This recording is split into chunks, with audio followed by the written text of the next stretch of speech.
जमलंय तुझं, लग्न करायचंय, या पाहुण्यांना तू पसंत आहे, ही पिशवी घेऊन जा, बाजार करून आण.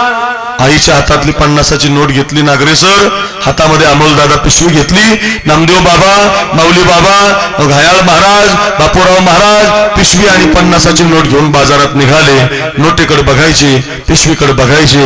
वाटायचं त्यांना जर बाजार पिशवीमध्ये भरला तर बाजार घरी जाईल, आई या बाजाराचा स्वयंपाक करेल. आईनं जर स्वयंपाक केला तर आलेले पाहुणे जेवण करतील, पाहुणे जर जेवले तर माझं लग्न जमेल, लग्न जर जमलं तर मला बाईचं ऐकावं लागेल. तुमच्याकडे कस काय इकडे झोटिंग घ्या तसंच सगळ्याच तेच, माझं तेच, सगळ्याला ऐकावं लागतं. जगातल्या प्रत्येक व्यक्तीला बाईचं ऐकावं लागतं. आणि एक वाक्य सांगू, नक्की ऐकलं पाहिजे. एखादी बाई जर तुम्हाला म्हणत असेल मालक दारू पिऊ नका, मालक मालक दारू चांगली नाही, मालक मालक शेजारच्या पोरीचं लग्न जमलंय, मालक शेजारची पोरगी बघा डॉक्टर झाली, मालक मालक बघा तुमच्या दारू पिण्यामुळे आपल्या पोरांचं शिक्षण झालं नाही, मालक 2-4 एकर वावर विकलं गेलंय, मालक आता राहिलेलं 2 एकर तरी ठेवा, मालक मालक मला एक मुलगा आहे, मालक एक मुलगी आहे, मुलीचं लग्न तोंडावर आलंय, मालक कुठून पैसे आणायचे, मालक मालक ध्यानात ठेवा, मालक दारू तुम्हाला पिते, मालक तुम्ही दारूला पित नाही, दारूला तुमची इस्टेट पिली, मालक मालक दारूला तुमचं जीवन संपवलंय, मालक आजपासून झोटोबा बाबाची शपथ घ्या, मालक दारू पिणार नाही, मालक. अशी जर एखादी पत्नी तुम्हाला सांगत असेल तो उपदेश भरते हाती. का तो ऐकू नये, का तो स्वीकारू नये, कोण म्हणता ऐकू नये, नक्की ऐकलं पाहिजे. फक्त भावातून वेगळं निकाल हे ऐकलं नाही पाहिजे. आईला सोडून द्या हे नाही ऐकलं पाहिजे, बापाचा त्याग करा हे नाही ऐकलं पाहिजे. नक्की ऐका. पण एखादी पत्नी जर तुम्हाला हिताचं सांगत असेल तर नक्की ऐका. रथाची 2 चाकं नवरा बायको असतात. ऐका झोटिंगेकर, एका बाजूला जर एक चाक मागं आलं तर संसार होणार नाही. हो बाई म्हणत होती मला तर बाईचं ऐकावं लागेल. भगतसिंह मनात म्हणत होते मला बाईचं नाही ऐकायचं. वयाच्या 10व्या वर्षी जालियानवाला हत्याकांड पाहिलं होतं तेव्हा बेचूट गोळ्या सुटल्या होत्या, 1000 हिंदुस्थानीच्या छातामध्ये गेल्या होत्या. लाल झालेली माती मी हातामध्ये घेतली होती. भारत मा मी तुझा बदला घेईल. आज तर माझ्यावर वेगळाच प्रसंग आला. आज तर माझं लग्न जमतंय, शपथ माझी बाजूला राहील. मला भारत आईचं ऐकायचंय. ऐका रे माझ्या तरुणांनो, कोणी दिलंय आपल्याला, माझं घरी घेऊन जा रे. 1 वर्षभर कीर्तन ध्यानात राहील. बाजाराची पिशवी फेकून दिली, 50ची नोट खिशामध्ये घातली. भगतसिंह घराकडे गेलेच नाही. इंग्रज चले जाओ, इंग्रज हटाओ या मोहिमेअंतर्गत काम केलं. तत्कालीन परिस्थितीमध्ये त्यांच्यावरती सरकार त्यांच्याकडून बॉम्ब पडला आणि त्यांना त्या काळातल्या इंग्रजानं फाशीची शिक्षा जाहीर केली. ऐका रे, सुखदेव राजगुरू आणि भगतसिंह अशी रूम दिली होती त्यांना. हातपाय पसरून सुद्धा झोपता येत नव्हतं रे, तरी पे पाय करून झोपावं लागायचं रे. कधीतरी भगतसिंहाचा पूर्ण इतिहास वाचा. त्याला बैठका मारायला सुद्धा जागा नव्हती रे, इतकी छोटी जागा त्याला दिली होती. फार अन्याय केला रे त्यांच्यावर. ऐका रे दादांनो, माझं वयाचं 23वं वर्ष लागलं होतं. फाशी आता 10 दिवसावर, फाशी आता 5 दिवसावर. आता फाशीचा दिवस उजाडला होता. तो जेलर आणायला गेला होता. जेलर पाहत होता, ज्याला फासावर द्यायचं होतं ना पोरांनो, तो भगतसिंह व्यायाम करत होता, बैठका मारत होता, दंड ठोपटत होता, सूर्यनमस्कार करत होता, भिंतीला पाय लावून नमस्कार चालू होता. जेलरनं डोक्याला हात लावला आणि जेलर म्हटला, हे भगत, अरे व्यायाम तर बॉडीसाठी असतो रे, बॉडी तर जगण्यासाठी लागते रे. मी तुला न्यायला आलोय, 1 तासानं तुला फासावर जायचंय, व्यायाम कशासाठी करता, काय फायदा, काय उत्तर आहे त्या भगतसिंहाचं. 1 वर्षभर ध्यानात ठेवा तरुणांनो, तुमच्यासाठी सांगतोय रे पोरांनो, घेऊन जा घरी. भगतसिंह म्हणतात बरोबर आहे जेलर, व्यायाम बॉडीसाठी, बॉडी जगण्यासाठी. तुम्ही आलात न्यायला, 1 तासानं फासावर जायचे, बरोबर आहे. पण आमची आई म्हटले घरी, रोज तिच्या मंदिरातल्या देवाची पूजा करते. झोटोबा महाराजांना रोज नवीन फुल वाहते, वेगवेगळ्या झाडाची टोपलीवर फुलं तोडून आणते. आणि आमची आई रामाला, कृष्णाला, झोटोबा बाबाला, नामदेवरायाला, ज्ञानेश्वर महाराजांना, तुकाराम महाराजांना, भगवान बाबाला मानणारी आहे, छत्रपती शिवरायांना मानणारी आहे. आमची आई देवाच्या पायावरती त्या टोपलीतले सगळे फुलं नाही वाहत, त्याच्यातलं एक ताजं फुल काढते, स्वच्छ फुल काढते, न सुकलेलं फुल काढते आणि प्रयत्नपूर्वक आमची आई देवाच्या पायावरती ताजच फुल वाहते. जलर फरक एवढाच आहे, आमची आई तिच्या देवाला जर ताजं फुल देते तर मला सुद्धा देशासाठी जायचंय.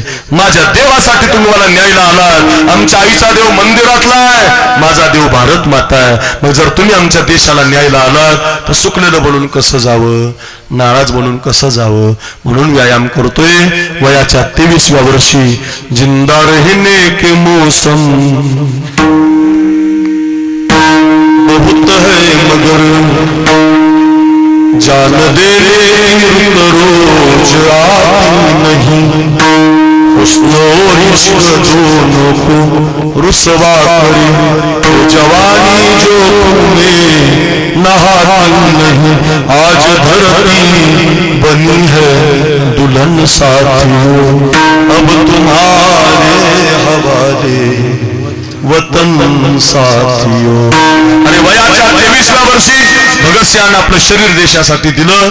आजचं कीर्तन त्यांची आठवण काढते. शंभूबाच्या डोळ्यात सळ्या गेल्यात, अंगावरची कातडी काढली, हो जीभ छाटली, अरे डोळे काढले, पाय कापले, मुंडक शिर कापलं, भाल्यावरती घेतलं. धर्म बदलला नाही. त्यांची आठवण शिवाजी महाराज सगळा देश काढतोय. का काढतोय? दिलंय रे दादांनो. जी माणसं देत असतात त्यांचे पुतळे असतात, जी माणसं देत असतात त्यांचे फोटो लागत असतात. का बरं तुमच्या घरात गोपीनाथराव मुंडेचा फोटो आहे? का बरं तुमच्या घरात भगवान बाबांचा फोटो आहे? माझ्या गळ्यामध्ये मला भगवान बाबांनी माळ घातलेली, बरं म्हणजे आमच्या भीमसिंह महाराजांनी माळ घातलेली. मी 5वीला असताना पहिल्यांदा गडावर गेलो, भगवान गडावर. आणि भीमसिंह महाराज त्यावेळेला गडकरी होते, नामदेव शास्त्री बाबांच्या आधी. माझ्या गळ्यात माळ घातली आणि बाबा म्हटले हा पोरगा महाराष्ट्रातला 1 नंबरचा कीर्तनकार राहील. बरोबर. शिकायला गेलो नव्हतो नामदेव, शाळेत पण शिकत नव्हतो मी तेव्हा. असा टुकार होतो मी येडा, बरं का. दगड फेकून मारायचो लोकांना. ऐका, त्या काळात बाबा म्हणले माझ्या डोक्यावर हात ठेवून पोरगा महाराष्ट्रातला कीर्तनकार होईल. तर 7वीला माझ्या बापानं मला आळंदीला नेऊन घातलं. 14 वर्ष मी आळंदीला राहिलो. महाराष्ट्रातला कोणता जिल्हा माझ्या कीर्तनाचा राहिला नाही. रोज 2 कीर्तनं करतो, डायरीमध्ये जागा नाही. 15 जून पर्यंतचे सगळे कीर्तनं गेलेली आहेत. या बाबा या. विठाला विठ्ठल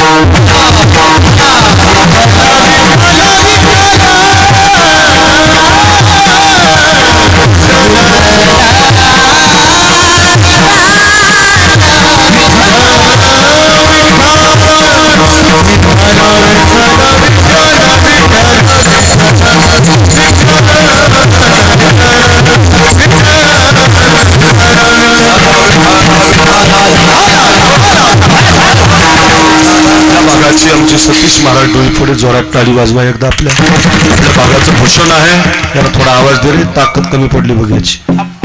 ताकद आवाज द्या, म्हणजे आतमध्ये आवाज आला पाहिजे. हरिभक्तपरायण सतीश महाराज डोईफोडे जागदरी या भागामध्ये गेल्या वर्षी काल्याचं कीर्तन केलं मी त्यांच्या गडावर. अतिशय गोड व्यक्तिमत्व आहे, सुंदर अगदी त्यांचं ज्ञान आहे, आवाज गोडवा आहे. कीर्तन महाराष्ट्रभर गाजलेलं आहे.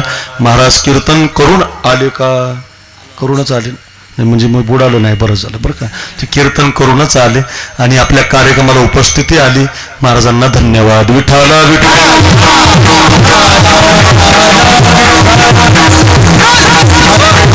आपल्याजवळचं दिलं पाहिजे या सिद्धांतावर आपण आहोत. ज्यांनी ज्यांनी दिलं त्यांच्या कथा मी तुम्हाला आतापर्यंत सांगितल्यात. व देणारी माणसं जी असतात ते मागू शकतात.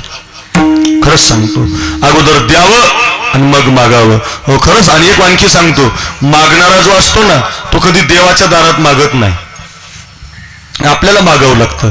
साधू कधी देवाच्या दरवाजात मागण्यासाठी गेला नाही. सतीश बाबा या देशातली सगळी प्रमाण संतांची अशी आहेत. मागण्याची आस पाही मुखाकडे, चिंतिल्या रोकडे मनोरथ. मागण्यासाठी साधू नाही गेला, देवच साधूच्या घरी आलाय. हो, रामायणातली कथा आहे. पहिल्या वरानं भरताला गादी मागितली आणि दुसऱ्या वरानं रामाला वनवास मागितला. 14 बरस राम वनवासी. राघवा तुला 14 वर्षाचा वनवास आहे. अंगामध्ये वल्कल धारण केली आणि विश्वाचा मालक मायबापाचं वचन घेऊन 14 वर्षासाठी वनवासात निघून गेला. कसारे मला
आपल्या गावाचं नाव रोशन केलेली मंडळी वाघ गुरुजीला जोरात टाळी वाजवा एकदा.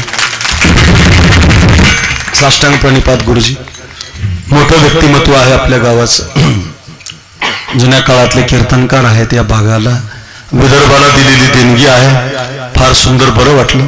सतीश महाराज आले, वाघ गुरुजी आले, नामदेवराय, अगदी आमचा माऊली महाराज सुंदर गातायत. आपण सगळेजण ऐकतायत. काय काय काय रामप्रभू अयोध्येतून निघून गेले, पण जात असताना सगळ्यांना माहिती झालं रामाला वनवास मिळाला. एका व्यक्तीला माहिती नव्हतं, तिचं नाव कौशल्या.